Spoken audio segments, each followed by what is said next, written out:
Hello, everybody, and welcome back to TarHeelIllustrated.com, or, of course, if you are watching on our fast-growing YouTube channel, that's Tar Heel Illustrated. I'm THI staff writer Jacob Turner. Joining me, as he always does, our very own publisher, Andrew Jones, and AJ here for episode 3 of the UNC Basketball Show. Just started this one a few weeks ago now that basketball season, I should say, is in full swing right now. We're deep into it, and a lot of things to talk about, AJ, because it's a interesting time for Carolina basketball with some of the struggles they've had, especially early on in the season. 5-4 overall, 0-1 at ACC play, coming off a loss at Virginia Tech this past weekend. We are recording this on Wednesday, December 7th. So, AJ, kind of from number one team in the country to unranked in 2 weeks, essentially. I think setting all kinds of records in that respect in terms of being, I think, the only number one team to have lost 4 straight game, preseason number one team to have lost 4 straight games and, drop out like they have. So it's been a bad couple of weeks for North Carolina basketball. And in some ways, when you look at how they played throughout this whole 9-game stretch this season, it has been just not a very good basketball team right now. We'll dive into a lot more of that statistically as well here in a second. So, AJ, I'll start with this because I think the most evident thing when you look at this basketball team talking about their struggles is their team that's not doing or not being very successful at the things you usually associate a North Carolina basketball team with, and that's assisting, moving the ball around, ball movement, rebounding, and points in the paint. It's a team right now that's just not doing any of those very well, as long as a list of other things they're not doing very well as well. So I think that's what stands out the most when you look at how much this team has been struggling. But I know you have a bunch of numbers in front of you from a piece that Dina ran a couple of days ago on TarHeelIllustrated.com. I'll try to remember to link that below, but we talked about it a little bit off camera, and you said it. And I completely agree with you because I think it's a fact that they're just not a very good basketball team right now, AJ. And the stats back that up. It's not just the eye test. The stats don't lie in this situation, and it's pretty evident. Well, the record. Yeah, and the record too. Lie. I mean, 4 straight losses, 5-4. Yeah, they're 0-4 against Power Fives. Yeah. The Madison and Charleston wins could actually help them down the road because I think those two teams are going to win a lot of games. And they have played pretty well. Madison nearly beat Virginia here. Yeah, saw that. So good team. Charleston did beat Virginia Tech, which is a good team. They were up 18 over Carolina. Mm-hmm. I was in Indiana, as you know. I was in Blacksburg, and I saw with my own eyes what other people saw on TV. I saw a club that just is really disjointed right now.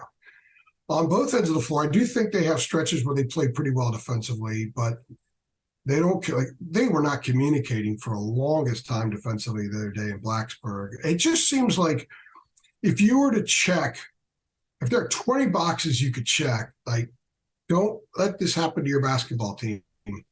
It's like 17 are checked right now. Yeah, there's just a lot of things they're not doing. It doesn't mean this is what they're going to be down the road, but there's just a lot of issues. Now, I do think there were a couple of positives from Blacksburg that, if they weren't a one-off, could actually help this team. First and foremost, the fact that Hubert used the bench to sit guys, not just to pull dudes in to give a quick little breather. So he actually used the bench the way I think a bench should be used at times. If you're not performing, get your butt to the bench. Well, Roy was bring some guys in. So obvious with Roy. That was his thing. If you weren't playing well, he didn't care to rip you out the game. Yeah. He'd take the whole starting 5 out. And I love when he would do it because he wouldn't even look at him. Yeah, put the walk-ins in as well, walk-ons on. Get the hell to the end of the bench and sit your butt down. Yeah, be ready to play. And there's nothing wrong with that. Mm-hmm. Now, Hubert's not Roy. He's going to do things his own way. But I think it's the first time I've seen Hubert use the bench to put guys on instead of just to bring in a little reserve for a couple of minutes to give a guy a rest, and then the starter goes back in. So I think that's positive. It also helps that Seth Trimble and Tyler Nickel performed. Mm-hmm. They were on the court when they made the push. They were one of the reasons why they were a big reason why they made the push. So I think that's something that could build on. It'll be very interesting in Georgia Tech to see it when those guys get in, how long they play, and if it's just back to the same thing, or if maybe Hubert is evolving with this whole rotation idea, and he's going to trust some of these guys a little bit more as well. Because Nickel played 25 and Trimble played 23 minutes. Trimble's high minute total beforehand was 16 and Nichols was 8. So even though Trimble had been in the rotation, he hadn't played that much yet. Mm-hmm. So I think that's interesting. But yeah, you're right. There's a lot of things this team doesn't really do well right now. David Sisk has done some great film work. They're struggling with with the other team hedging on the ball screens and stuff, that Virginia Tech really caused them with a lot of problems with the hard hedges. David's film review stuff on that was brilliant. And it's a small thing that a lot of people may not see, but it's enormous because it's totally disruptive. If you don't use the screen properly and there's a hard hedge, that's how you end up with guards shooting off the dribble after 8 dribbles. And if you look at the numbers do not lie. And the stuff that Dina broke down, and I have a lot of it up here. I generally don't look at things when we do these podcasts, but I'm going to do it now because I want to make sure I have accurate information, Jacob. But if you look at Caleb Love, he's taken 68, quote unquote, jump shots, okay? 49 have been off the dribble. RJ's taken 63, 49 of it off the dribble. That's a lot. And Caleb has 45 runners. So for Caleb, 94 of his shots have been jumpers off the dribble or mid-range floaters, runners in the lane. And a lot of them have been awkward, have been highly contested, and haven't been fluid because he's having issues when he tries to go downhill, not when he gets to the rim, but before he gets to the rim, which is forcing so many longer runners because he gets tied up and the defenders are there. They're further out than they maybe were a year ago. I thought that he got a lot more direct lines to the rim last year than he's getting right now. And part of that was the way that the team played. So there's their points per possession, which is just a tad over 1. An alarming stat, some things that you said before that are Carolina standards. Fast break. They've always been the great fast break team. First, their main fast break, secondary break, all that kind of stuff. Right now, they're averaging less than a point, or just over a point per possession in fast break points. That means they're failing half the time in fast break. Yeah. So there's some other numbers. If you want me to rattle them off right now, I mean, I will. That are Carolina. Whatever you want to hit on, this is totally organic here. People should know we have not planned anything we're going to talk about here. I'll go ahead and throw it out there. They have 95 assists on the season. They're assisting 39.3% of the time on their baskets. Last year's team assisted 54.1%. The national average right now is 51.2%. They're at 39.3. 18% below basically the national average. Well, yeah, there's only about 30 teams in the country that have a lower assist rate to make field goals. All right. They have total just 14 more rebounds than the opponents in 9 games total. So that gives them about a plus 1.5 rebound margin, something like that. They're minus 11 on the offensive glass. That's the most surprising. Minus 11. They're shooting 29.8% from three-point range as a team. RJ and Caleb are each shooting 26.2% from three-point range. I think it's pretty clear that a lot of this can be fixed if they start hitting shots. Because remember what Roy always said, well, everything looks a lot better when the ball goes to the basket. That's a great quote. Such a true quote, yeah. You can add a couple of threes. If you could add 2 threes to Iowa State, they win. 2 threes to Alabama, they win.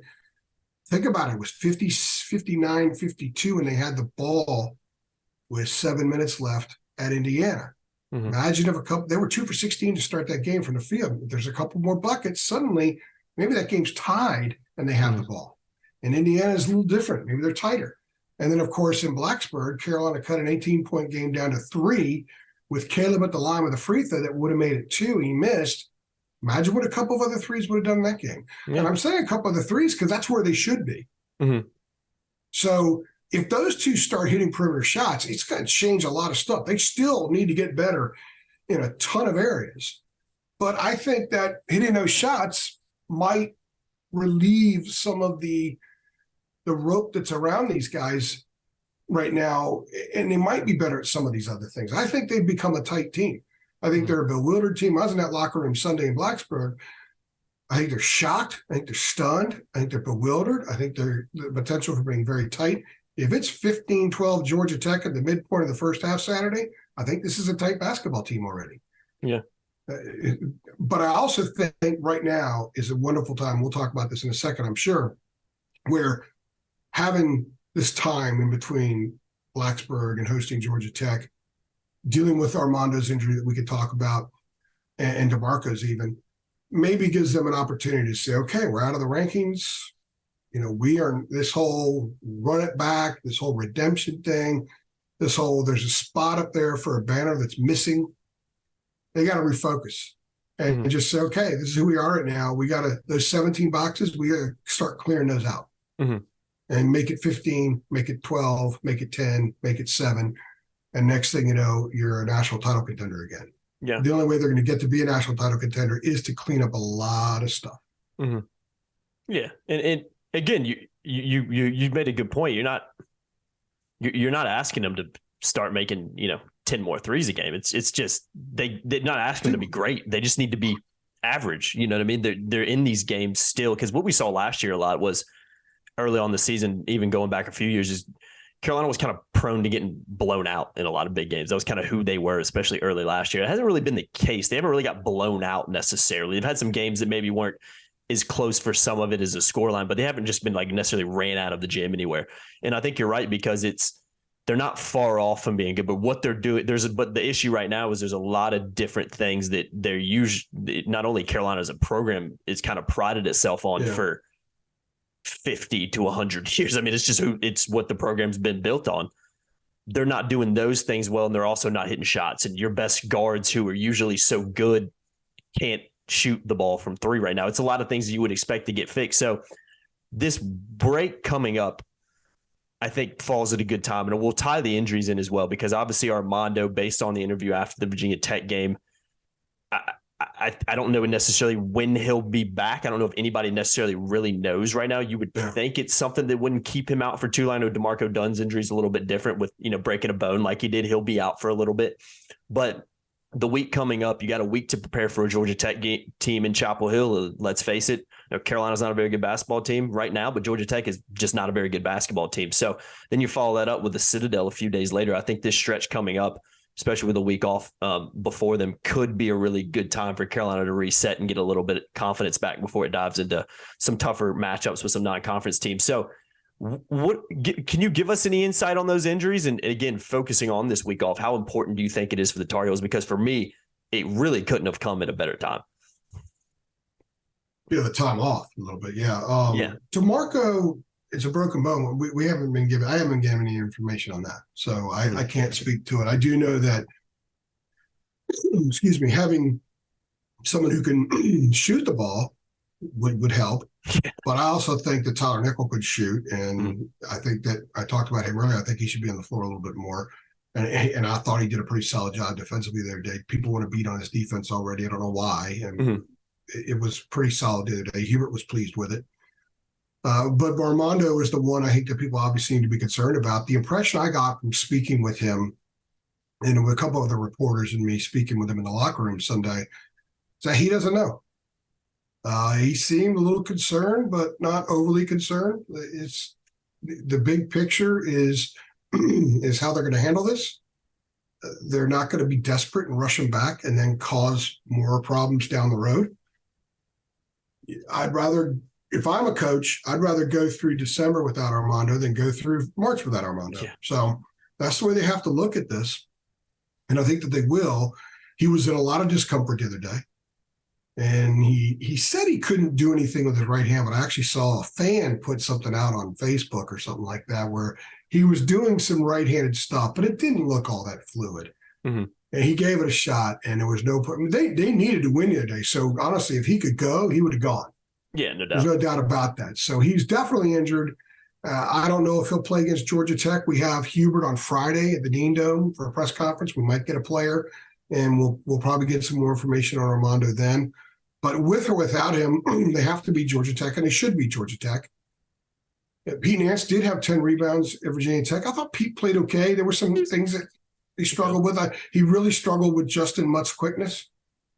And quick guys are going to give Nance trouble down the block. No doubt about it. Armando is a little bit quicker than Pete. Armando covers more ground. Pete's longer, but Armando could cover more ground. But he's probably not going to play. And I'd be surprised if he plays against the Yellow Jackets. But regardless of who plays, the guards need to do a better job. They need to run better offense. They need to run their sets the way the sets are supposed to be run.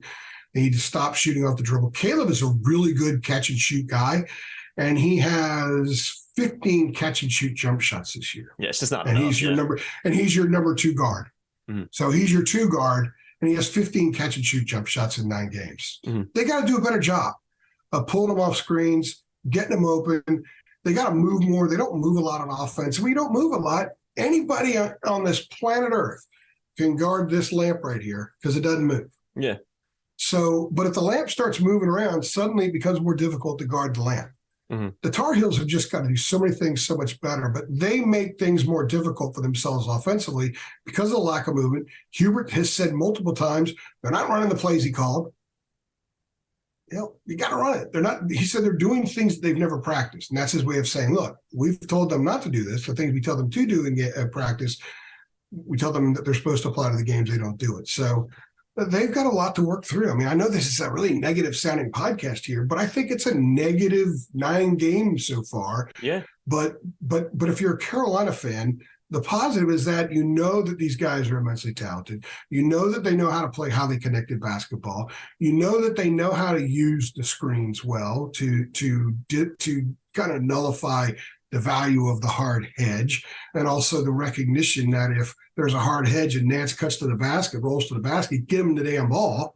Those kinds of things. That should be the focus right now for this basketball team, starting to layer that kind of stuff moving forward.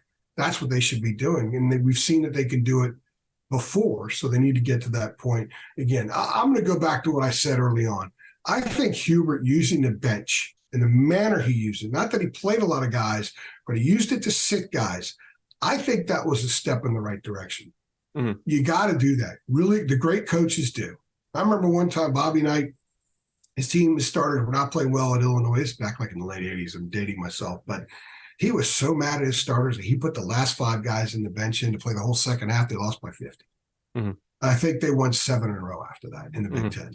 So I think it's okay for Hubert to get tough. I think it's okay for Hubert to get pissed and say, look, you're here to perform at a certain level. If you're not, sit down.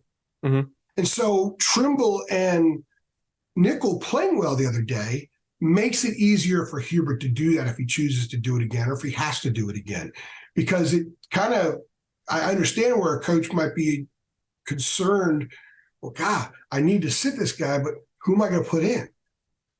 But he's not going to find out how much those guys can do and help, and who he can put in if they don't get chances to go in.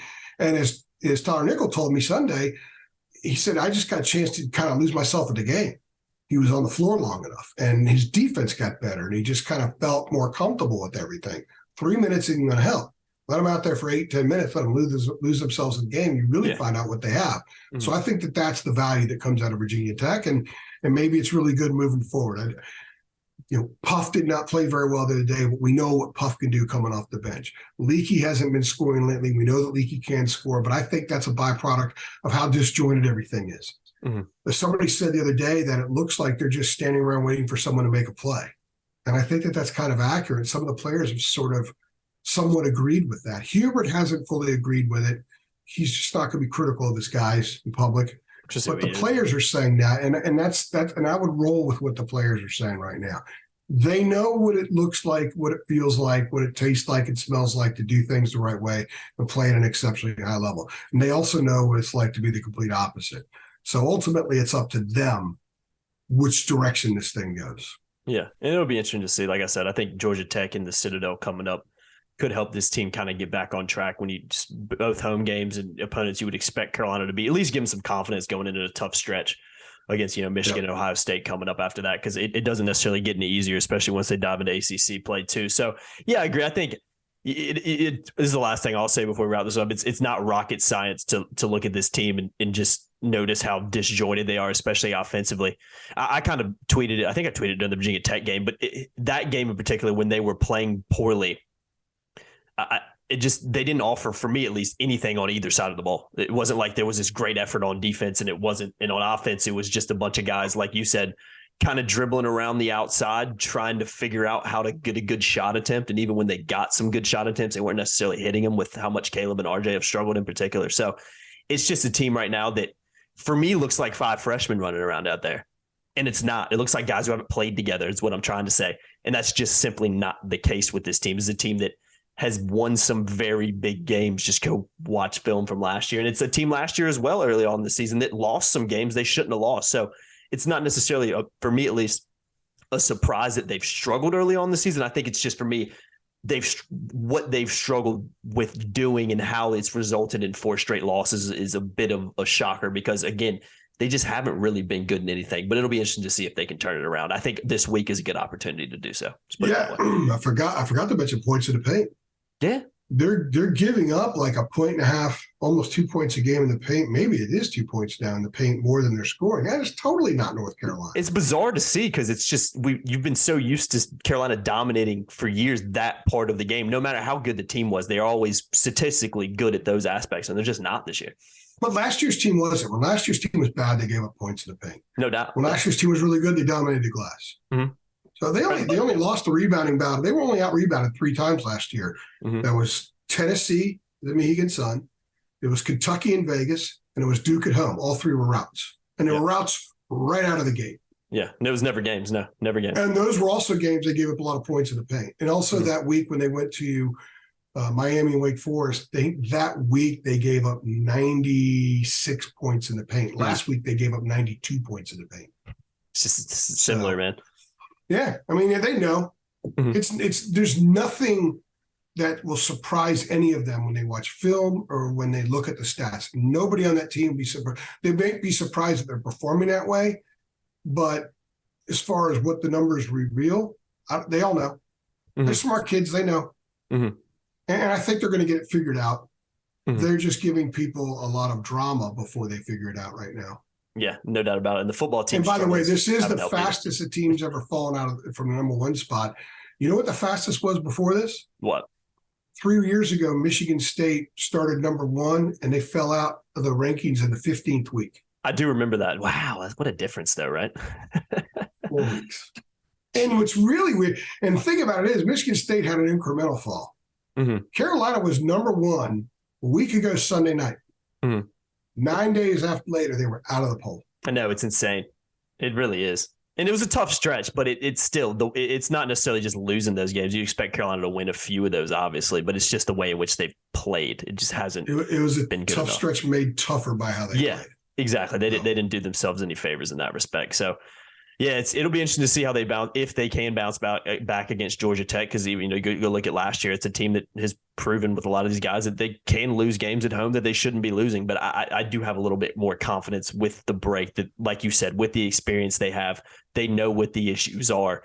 You think if they could get back and just fix it, and even just being home in your own gym, being back in Chapel Hill can just help your shooting struggles automatically. So we'll see how they do against Georgia. I think they'll play. I think they'll be ready to play, and they'll play better. I do agree. I agree as well. I think they should have a little bit of fire underneath them as well, because a lot of, like we've talked about, this is more of a negative podcast. Well, that's because you've always said this, AJ. And I love this from you. The team dictates what we're going to talk about, what we're going to write, what we're going to report. We don't just come on here and make up stuff. It's the performance on the field or on the court that dictates how we're going to talk about and what they say about it. Yeah, and what they say. It's the performance on the field or court, what they say about it, and all that with the realistic expectations of who they are. Stated mission as well. Stated mission. Yep. Yeah, judging them based on that. So we're going to continue to cover this team. We're going to see how they develop throughout the season. But I've said it many times. I do ultimately think this team will be fine. But if they don't fix a lot of these issues, they're not going to be fine. It's going to be a lot like we've seen over the last couple of weeks with how they've struggled. So we'll see what happens. Real quickly, AJ, before we hop off of this, I do want to give a shout out to our sponsor on this podcast. That's The Rogue Shop. Check them out at rogueshop.com. They've been a longtime sponsor of us, and we absolutely love their products. They specialize in top shelf family-grown hemp products, CBD, Delta-8, Delta-9, tinctures, oils, gummies, flour, creams. I mean, literally whatever kind of way you like to either consume CBD or the Deltas, or use it for shoulder pain, joint pain. I know you use it. The cream a lot. My parents use the cream. My fiance used the cream. Even I use the cream a little bit. It's fantastic.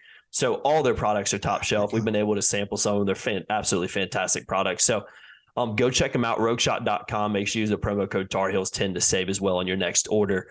And it can't speak highly enough. They're just fantastic company and fantastic products. So check them out, rogueshop.com. Links in the description below. But AJ, we'll go ahead and wrap this one up, man. We'll be doing another UNC basketball show next week, and we should have a little bit better idea of if the Tar Heels have bounced back by the time we do another one of these episodes, and we'll have a lot more to talk about regardless of what happens. So I've been Jacob Turner. He's been Andrew Jones. We appreciate you watching. Make sure you like, share, and subscribe to our channel if you haven't subscribed, because we do upload just a ton this time of year. We'll see you guys in the next one. Thanks.